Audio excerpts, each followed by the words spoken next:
Welcome to GRE Snacks, snackable episodes about the GRE exam and graduate school admissions.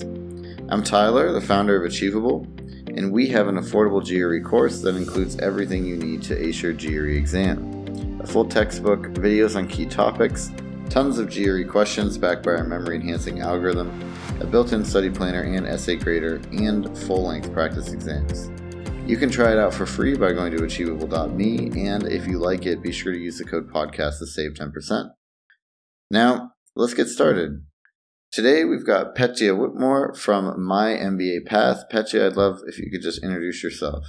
Hi, Tyler. It's wonderful to be back on GRE Snacks. My name is Petia Whitmore, and I describe myself as one former dean of MBA admissions on a mission to create more MBA success stories. And I do this as the founder of the MBA admissions consulting firm, MyMBAPath. Yeah, fantastic. So today we're going to be talking about really kind of the trends. We are recording this at the end of 2023. And as round one of MBA admissions wraps up, what do we know about the people who got into the very top MBA programs, right? Harvard Business School, Stanford Graduate School of Business, and things like that. If you could kick us off, what's sort of the first thing that you notice this year, both through your own customers and then just talking to everybody? It's a great question and one that every single candidate wants to know about. I've noticed that when I work with MBA candidates, the thing they love the most, other than getting some MBA admissions expertise, is for me to pull the curtain and tell them, like, who else is applying, who gets in, what kind of story. But let's start first with where we're seeing the market being right now. Let's kind of like level set for a moment. Last year, it's now well documented in the previous MBA admission cycle, the 22-23 one, we know that applications went down across most schools. Not significantly, it was probably anywhere from barely 1% to 15% in some instances, but applications were down, especially from US candidates. And as the news about that started to spread, MBA hopefuls started to ask, is it easier to get into a top MBA program this year? Because obviously when MBA applications are down, you can argue perhaps, especially from a candidate standpoint, that maybe, just maybe, the doors to the most selective MBA programs open a little bit wider, especially for US candidates, if that's the population that's down. But in reality, the answer is that it doesn't get easier. That's not exactly how it works. Even in times when applications are down, the top schools will never lower their standards. So I wouldn't call this current admission cycle easier. I wouldn't even call the previous one easier when we know for a fact that applications were down. And all you need to do is browse maybe some of the forums like ClearAdmit or GMAT Club, and you'll see plenty of MBA candidates with formidable statistics and backgrounds who still get rejected at the very top schools. And now, in the middle of all of this, we're actually getting indications that in round one this year, applications may have gone up. Recently, when Kellogg announced to their admitted students from round one, they invite them to a Zoom call, and that's how they let them know that they've been admitted. And they mentioned that applications have been up in round one. And Booth also mentioned apparently the same in front of prospective students.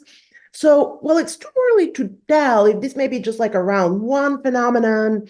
It could even be driven by the changes to the exam. As you very well know, ETS made some changes primarily to the length of the exam, but then GMAT actually launched an entirely new version of the GMAT. And I know from experience that when that happens, sometimes it pulls the demand forward.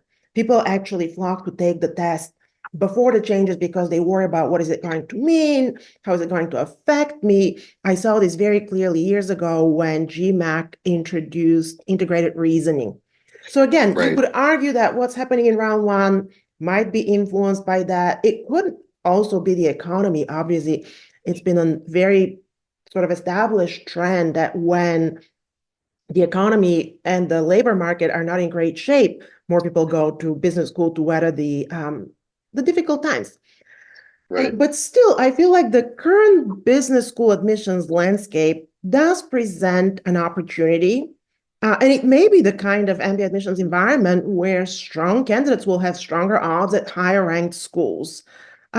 You still need to be both competitive and compelling and build a strong application. That will never change. Even if MBA applications are down, you have to Yeah. have both of these components. But your chances to become stronger when the competition is a little bit less fierce. Yeah, I think it's important probably to note that, a decrease in applications for maybe, some schools that are less selective could make a reasonably big difference in the acceptance rate and just in general, like how competitive it is. But for the top schools, they already were probably turning away people that could have thrived there. So there's still plenty of people applying, right? Absolutely. That are going to be above the cut. If you look at last year, I think that Harvard's total applications went down something like 1%, right? And yet, I think, didn't they post like their highest median GMAT ever? 737 or something like that. So that tells you that the quality is never going to go down. Yeah. Never enough that it'll be a walk-in. Well, so I want to then kind of ask here. Okay, obviously it's still hard, but I think it would be useful to kind of go through like what are the people that you're seeing getting into Stanford Graduate School of Business or into like other top schools. Like what trends are you seeing with those people now? So, because we just started talking about application volumes, I'm just going to throw a couple of statistics out there just to put it in perspective for candidates. The GSB receives probably roughly about 14 applications for each seat in the class, and Harvard, I think, receives something like 9 for each spot. And the thing that candidates very often don't realize is that a very large percentage of these candidates are actually perfectly qualified for admission. I'm always amazed when I share a tidbit of information with prospective students that's actually prominently featured on one school's website, and yet when I mention it to them, they're surprised. The school that I am referencing is Wharton, and literally in their FAQs, they clearly tell you that they get somewhere between 6,000 to 7,000 applications in a given year, and that approximately 75 to 80% of all those applicants are qualified for admission. Wow. Right? I know. You and I are in the business, and yet we get surprised by that number, and candidates definitely get surprised by that number. And then from there, Wharton tells you that they generally admit about 1,000 candidates from that pool of 6,000 to 7,000 and yield a class of about 840 students. So it's worth, with this in mind, to talk about what differentiated those who got into these schools and what did they do differently than maybe the rest. And I always like to say early on when people come and speak with me that there are no random winners in MBA admission. Like that remains true. It's always been true. Over the course of my tenure, I've been in MBA admissions for, goodness, probably 15 or more years now. I think I started in 2009, very early in 2009. And prior to that, I was in academic services. So you could argue still in a business school environment. And this remained true in round one this year. Every single person that I know who got admitted had first a very strong proof of their ability to succeed academically. Each of them was on a very different leadership journey, but they had been very intentional and thoughtful about their actions. And they had examined and knew what their values were and how they had driven the choices that they made along the way of their career. So there was a lot of introspection, a lot of intentionality, a lot of people who clearly had a purpose. They were on a very, not necessarily a linear journey in their careers because they had the most interesting detours and sideways, but they had been intentional about, at each inflection point, making a choice that was driven by a larger sense of direction and purpose.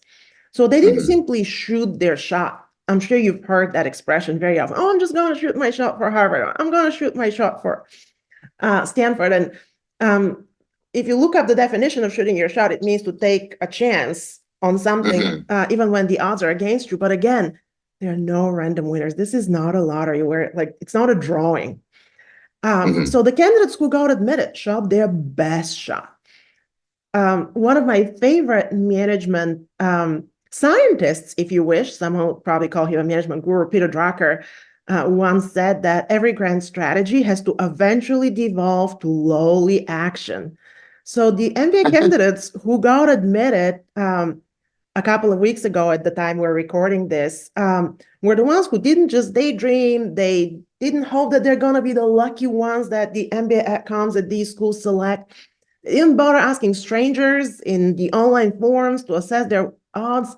They relied on traction, incremental progress every week, working on all the tedious little parts of the application in order to increase their odds. So what ended up happening as a result is it's not like they were incredibly better, for lack of a better word, in the process. It's just that they had a little bit of an edge within that sea. Like if you think back to the 75 to 80% of all applicants in the Wharton pool that qualify, the people who get admitted have a little bit of an edge. It's not like they hit some major jackpot or anything like that. It's just that every single part of their application was dialed up as much as they could, whether it be it scores, extracurricular record, being very thoughtful about choosing their recommenders. And that's where their competitive edge came from.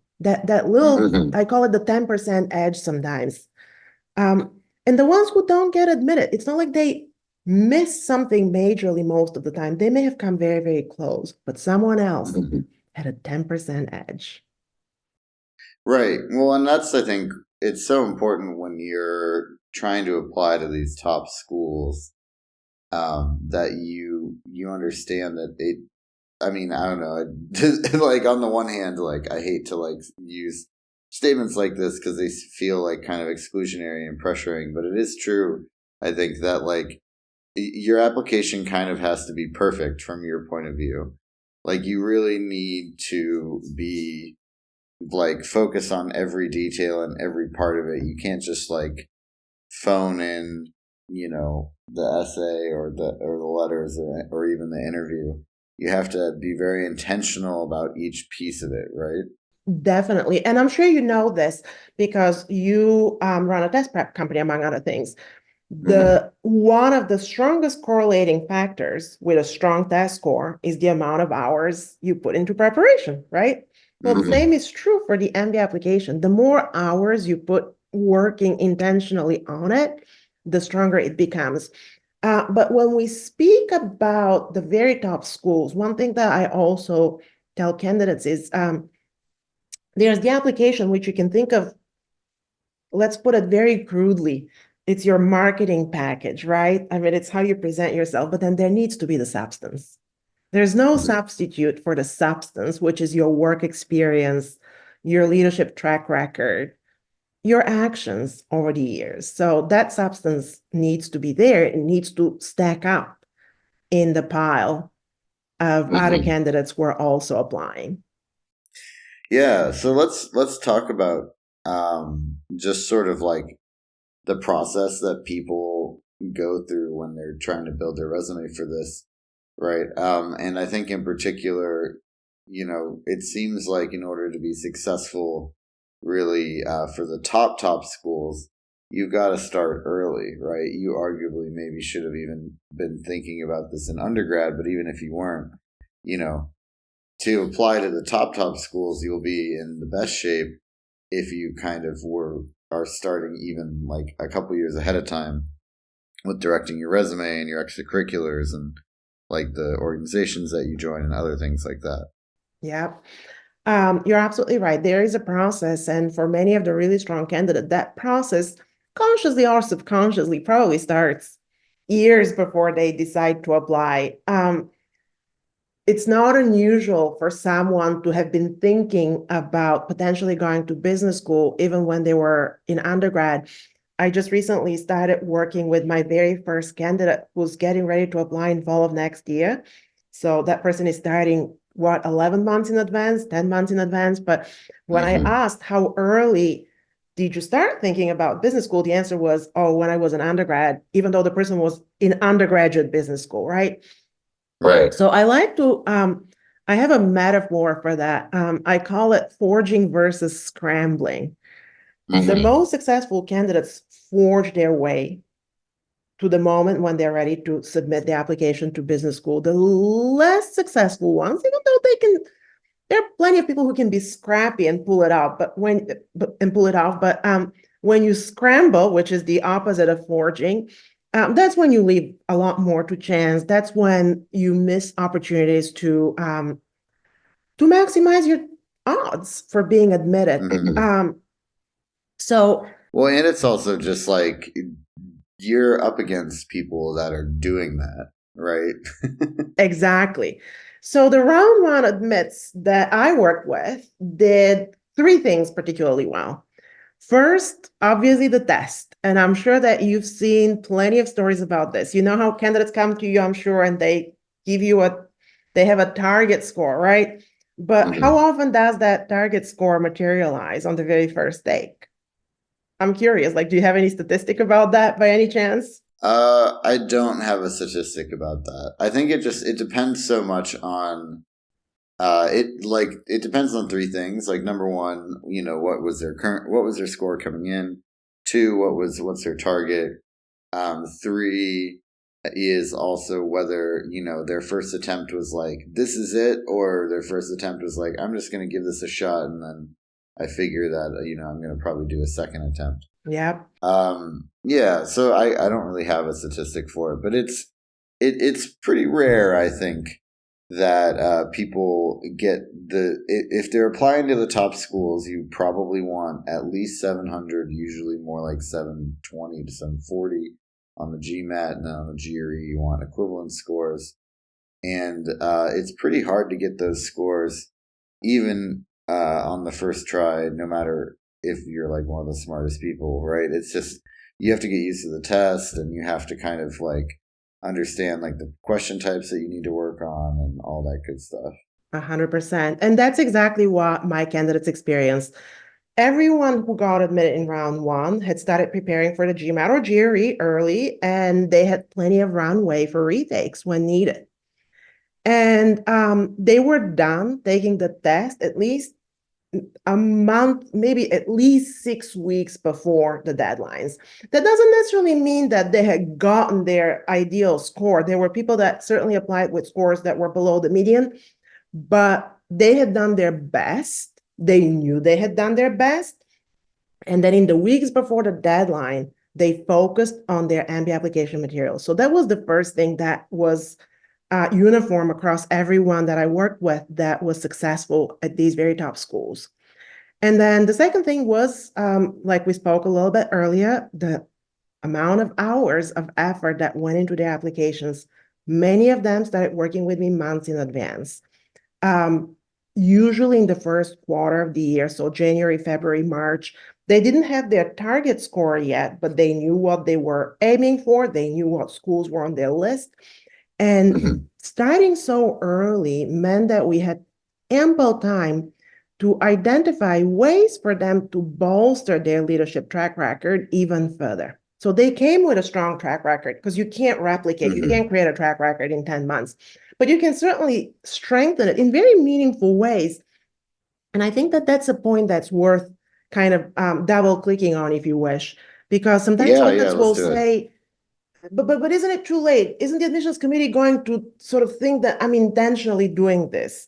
And I have to tell them that if it's something where you already have some track record in it, and if it's genuine, you're doing it because it's for a community that you've already been part of for a while, you're just amplifying your role in it, then no, it's not going to be seen as you sort of staging yourself for admission. It's just going to be seen as you being intentional about being a strong leader. So some of the candidates that I work with for example, sought to seek leadership positions within organizations where they had already been working for in some capacity. So maybe as a member, and now they became a head of a committee, or they took charge of fundraising efforts for some initiative, again, something that they've already been part of. So they were very intentional in just making sure that they dedicate their efforts to something that's meaningful to them and something that's genuine and completely authentic.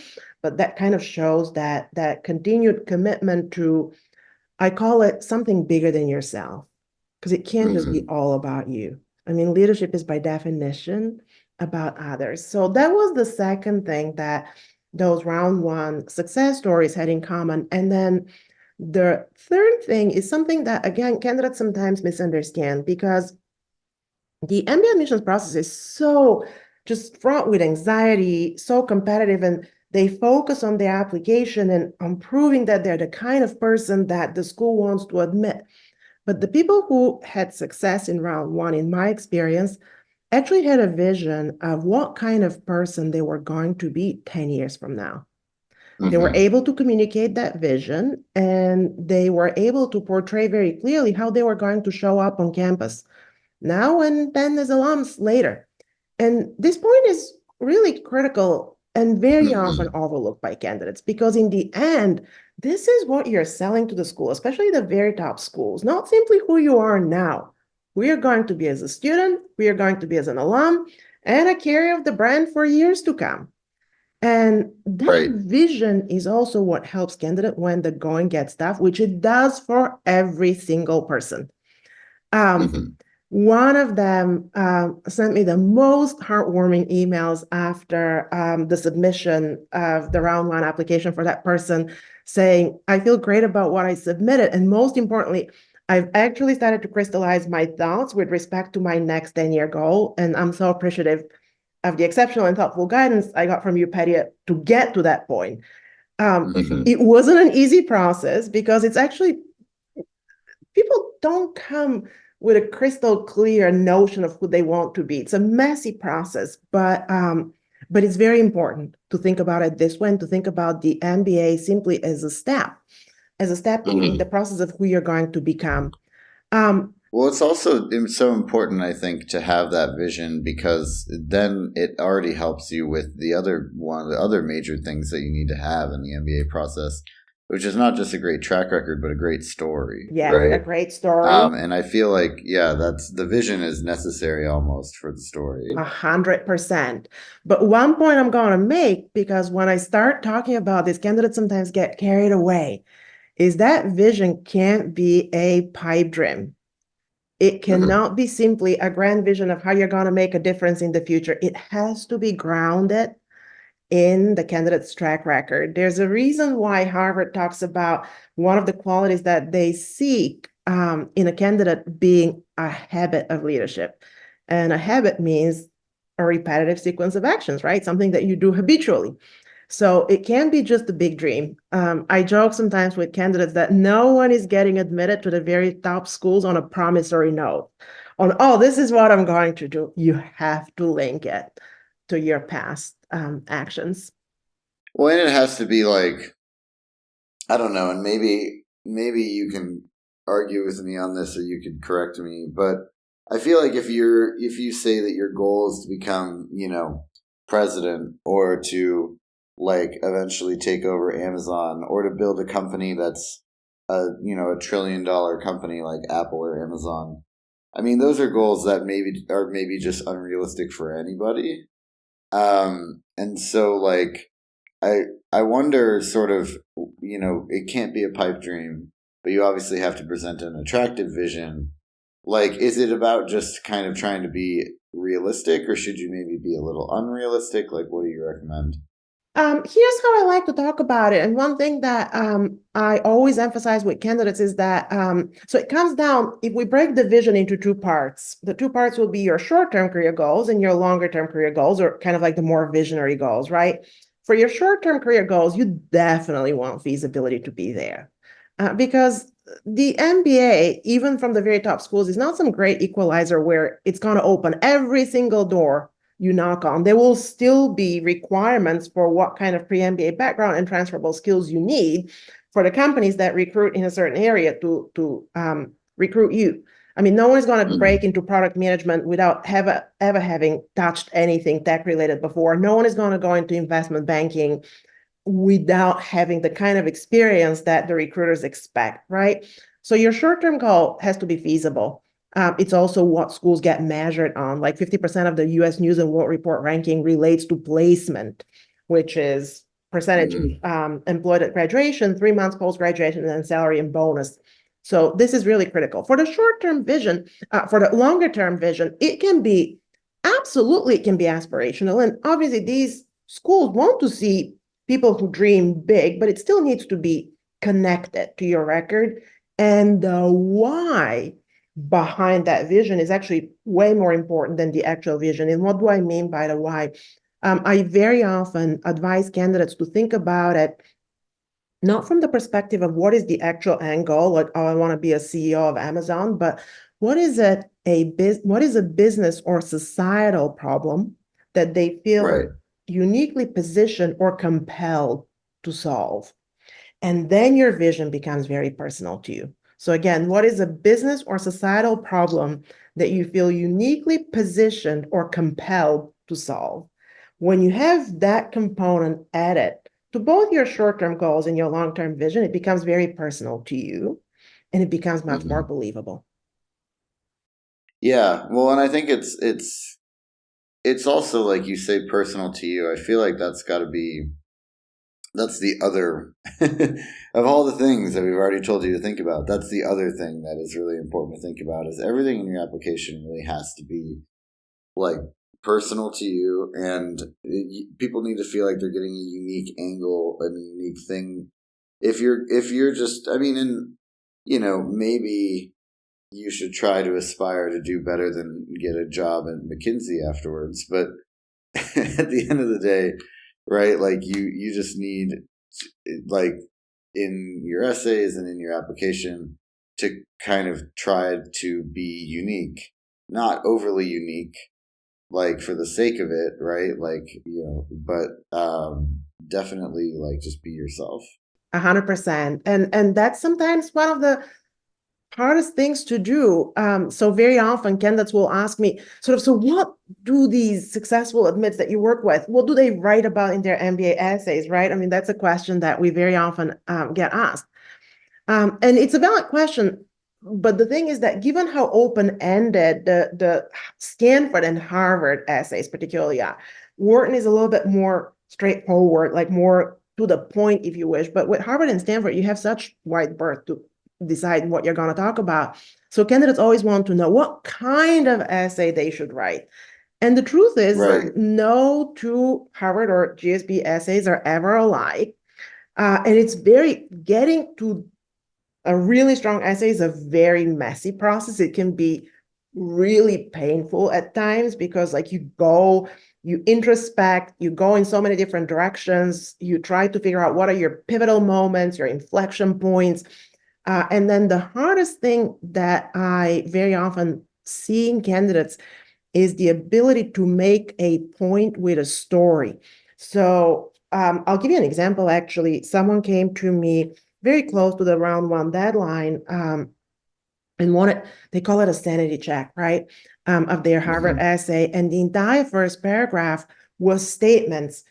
My life has been driven by values. There was a description of what these values were. And the thing is, you read that summary and it can be written by any person, right? I mean, we all try to live by values, right? So I very often have to push people in these situations and say, well, but where did the values come from? Like, what is one little vignette that shows me how it actually happened? And it's not very easy for them to do, but when you push them and guide them, there's always this moment where out of the messiness, beautiful little anecdotes start to come up that tell the story on their behalf. And then that's where the magic happens. It's never a paint by numbers job. And again, it can be painful at times because introspection and self-reflection doesn't come easily to people always. Like, to some people, maybe a little bit easier than most. it was actually funny. The day Harvard released decisions, one of my candidates called me, and after we squealed for a little bit, right, as you do when you get the answer is yes email. That's the first line in the email that Harvard sends to admitted students. She kind of quipped, as was very customary for her. She's like, I can't say that the process wasn't painful at times, but she said, but being guided by an expert made a difference. So when you engage in seeking out these little, I call them vignettes, if you wish, what ends up happening is the person who's applying comes through the narrative. It pulls you in. You feel like you're getting to know them. And one thing, Right. Well, and that's the key thing is like these people are reading hundreds of these essays, if not per day, then per week, and like you got to make it interesting for them to an extent. you've got to make it interesting. You've got to pull them in. And frankly, sometimes one mistake that candidates make is to think that they have to portray perfection. Everything has to fit Right. or that it's a puzzle almost, like I have to have this piece and that piece and that piece. And the truth is, it doesn't have to be this way. And I'm ready to say, based on my experience, that sometimes like having something that's a little bit unfinished about that candidate, that's actually imperfect and human and less polished, results in a stronger story than something where everything, like every box is checked and every quality is emphasized. So I encourage candidates to really get vulnerable. I know it's an overused word. I encourage them not to rely on platitudes. More than anything, I tell them that if you have to label a certain action, like if you have to start the sentence with, I exhibited leadership when then you haven't done your job well. Because if you have to label it or the outcome, because if you don't label it, maybe they're gonna miss just how great that leadership example is. Then you have to go back to the drawing board because your actions have to speak for themselves and you have to feel confident that they do without like plastering leadership and impact all over each paragraph.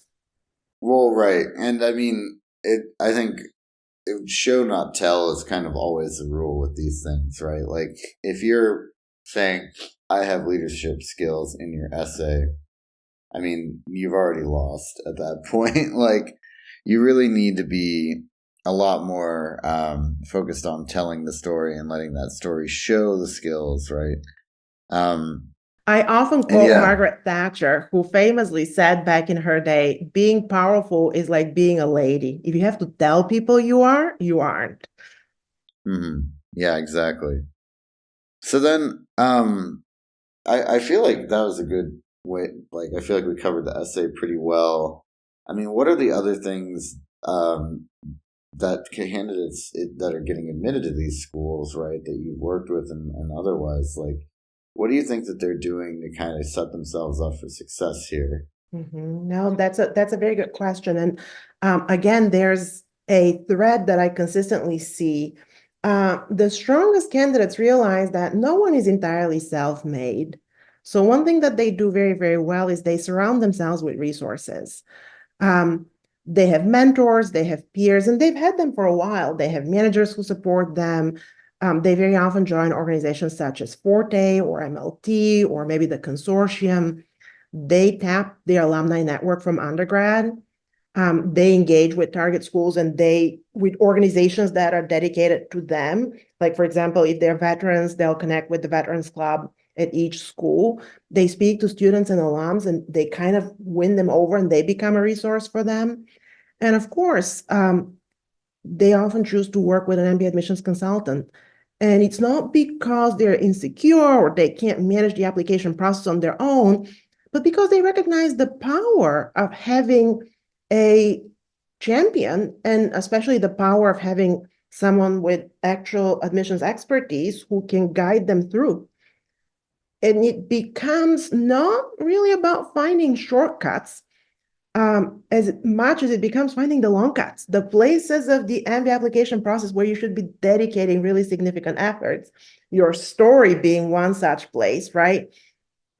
And having an expert to guide you also becomes about the ability to tackle myriad decisions that are required as you navigate the MBA application process, from choosing recommenders to selecting the right little anecdotes, the vignettes that I talked about for your MBA story, because that power to make a decision and to stop second guessing it, and then instead to move on to execution and to the next piece and to the next piece, can have a tremendous impact on a candidate's ability to navigate the process and present themselves with confidence.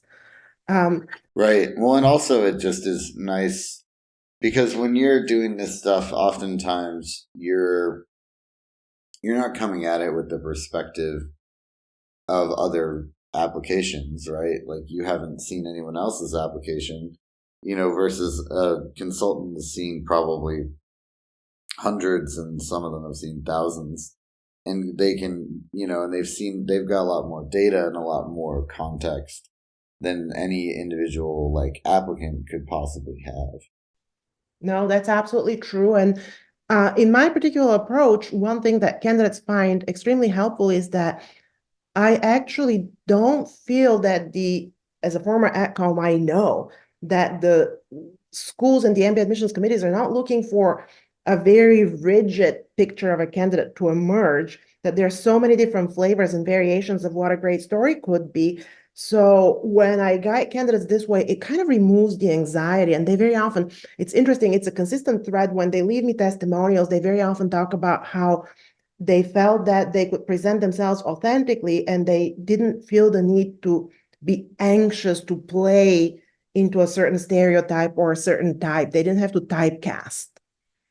So that kind of frees up your mental bandwidth, if you wish, because frankly, focus and mindset are two of the most important components and determinants of success for MBA candidates. And mindset obviously relates to what are your beliefs about the MBA admission process. And when they shed that notion of, oh, I have to look a certain way, and there's only one way, and when they feel empowered to talk about who they really are, it's very liberating for them and it's very inspiring. And then they end up really getting into it. I mean, when we use this approach, I saw some beautiful essays emerge in round one. I mean, there were certain ones that are going to be my favorite forever. And again, it wasn't about me saying, oh, this is what you should say. It was about like, tell me who you are. Let's talk. Let's have messy conversations about who you are. And then as I listen to you, I'm going to tell you what is super interesting about you and what is super compelling about you. And it might be something that you haven't thought about it. Someone recently said in a conversation that you can't read the jar label when you're inside the jar, right? So sometimes I kind of play that role of helping people read their own label, which they can't see because they're too close to who they are. Yeah. Yeah, I think that's actually really cool. I really like that analogy. And yeah, I just think in general that there's so much that people try to do, right? And I mean, even if you hire the best of the best MBA admissions consultant, right? Like you're not guaranteed success at a top school, but I do think that, it can improve your chances. It's absolutely about that. I mean, I very often have this conversation very early on with candidates because it's not unusual for someone to come to me and to only want to work with me on these three schools that we've kind of been talking about today. So Harvard, Stanford, Wharton, or sometimes even just two of them. And what I have to tell this person is that they have to think very carefully that you can be absolutely amazing and still not get admitted. That's the most difficult fact of MBA admissions. With all this talk about what it takes to be successful at these schools, I would be remiss if I didn't mention that there's no combination of actions or some combination of attributes that guarantees admission to these schools. There simply isn't. You can be a truly amazing candidate and still not get admitted because there will always be more outstanding candidates than there are seats available. So it's not about going wrong somewhere. It's just you don't end up being selected. So I have this conversation very early on to make sure that candidates start with the right sort of set of expectations and know that, I mean, I don't have some magic pixie dust that I sprinkle over applications and then boom, they get selected. I mean, I have a very, very high rate of success, but it's because the candidates work very, very hard. Totally. Well, and it's also because, like you said, like these candidates are coming in and they're really like aligned with you on dialing up everything to 11 in the whole application process.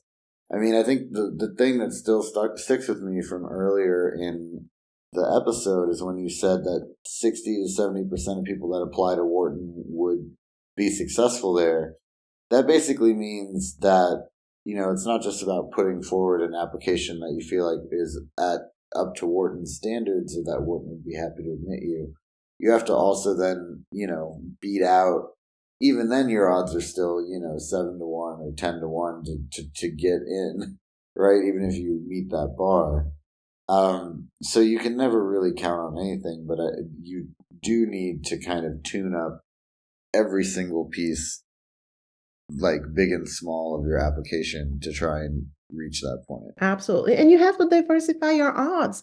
I had candidates in round one who applied to these very top schools and, let's say, interviewed at every single one of them, which absolutely means that they were admissible, they were desirable, the school wanted to speak with them, and yet they got into one and not the other, or into two but not the third one. What does this tell you? I mean, they had equally strong applications for all, but the kind of class that each school was trying to put together and the kind of pool, total applicant pool, that they were making these selections from was very different from one school to the other, right? Right. So they made selections within a pool of very highly qualified, admirable, excellent candidates. And sometimes someone gets selected for one school, but not for the other. And it's something that sometimes startles the candidates when it happens. I mean, we've had so many funny conversations about it. Sometimes they'll get chosen by the most selective of the schools and not chosen but by the less selective, right? They'll get into the one with the toughest, most difficult odds, but not in one where the odds are actually better. And that's one of the paradoxes of MBA admission. Yeah. Well, and I think that's also why it's so important to not just apply to, like Harvard and Stanford and maybe Wharton and then just leave it at that, right? Like you've really got to have a diverse range of schools, and there are plenty of amazing schools that are not these top schools. But obviously the top schools are the ones that everyone wants to get into. It's a little bit of a self-fulfilling prophecy in that way, right? Yeah. You have to stay connected to your why, like why you're pursuing an MBA in the first place, that kind of person that you want to be 10 years from now. And the truth is, for most candidates, that why can be fulfilled at a range of schools. It's very rarely that it can only come to fruition at a very small subset of schools. Of course, if someone feels that it's either that or nothing, then they have to be ready to face the nothing, right? Because it could happen. I mean, again, my candidates were incredibly lucky in round one. No one had to face no offers.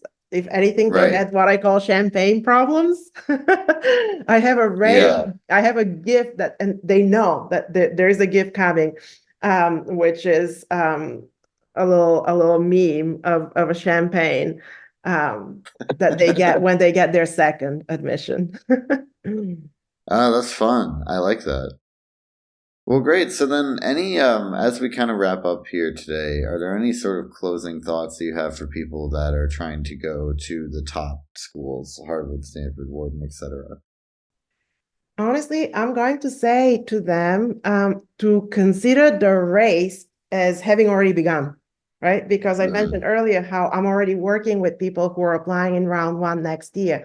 So that doesn't necessarily mean that they have to start working with a consultant now or at any point. But what they have to start doing is be intentional about their actions. Definitely start preparing for the test. That needs to have started already or should start very soon. And then start their self-reflection. That process is hard. Sometimes I tell them, like, keep a journal about your pivotal moments, about your thoughts. I mean, unless you're going to have little aha moments throughout your journey. And if you don't capture them on paper or some electronic form, you're going to lose them. So start being intentional. Start forging so that you don't have to scramble. So that's my advice. Start forging. Right. Yeah, I love that. Well, thank you. This has been GRE Snacks, hosted by Tyler from Achievable with Petia Whitmore from MyMBAPath. And Achievable has a great online GRE course you can try for free at achievable.me. Use the code podcast to get 10% off at checkout.